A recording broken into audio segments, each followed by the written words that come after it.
তখন সারা দেশে ছিল জয় বাংলা, জয় বাংলা, জয় বাংলা। বক্তৃতার আগে জয় বাংলা, বক্তৃতার শেষে জয় বাংলা। ওটা কি আছে এখন ভাই? এখন জয় বাংলার বিদায় হয়েছে, যে পরিভাষাটা এসেছিল ওপার থেকে। আর এখন জিন্দাবাদের বিজয় হয়েছে। কি বলেন?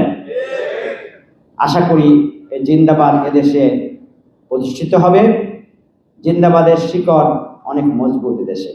তারই প্রমাণ হচ্ছে এই জুলাইয়ে জনগণ অভ্যুত্থানের মাধ্যমে প্রমাণ করেছে যে এদেশের মানুষ জয় বাংলাকে চায় না। প্রিয় ভাইরা, আসুন, যে স্বৈরাচার বিদায় হয়েছে কোনোভাবেই যেন এই স্বৈরাচার ফিরে না আসতে পারে।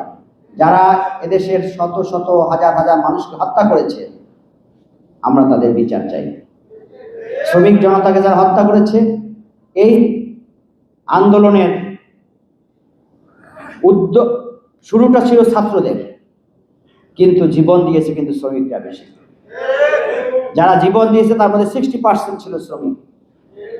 তো আসুন, আমরা সেই শ্রমিকদের রক্তের বদলা নেওয়ার জন্য শ্রমিকদের এই জীবন দানের মূল্যায়ন আমরা করবো ইনশাআল্লাহ।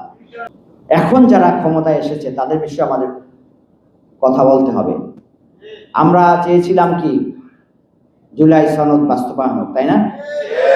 এজন্য গণভোট হয়েছে, কিন্তু আমরা দেখছি মানুষকে প্রতারণা করা হচ্ছে, এই জাতিকে প্রতারণা করা হচ্ছে। আমরা এটা কোনোভাবেই মেনে নেব না, এই জাতি কোনোভাবেই মেনে নেবে না।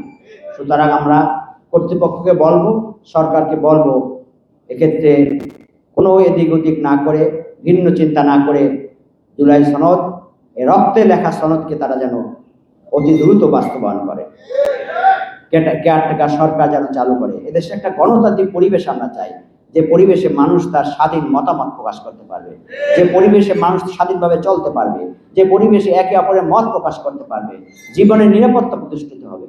আমরা সেই পরিবেশ চাই। না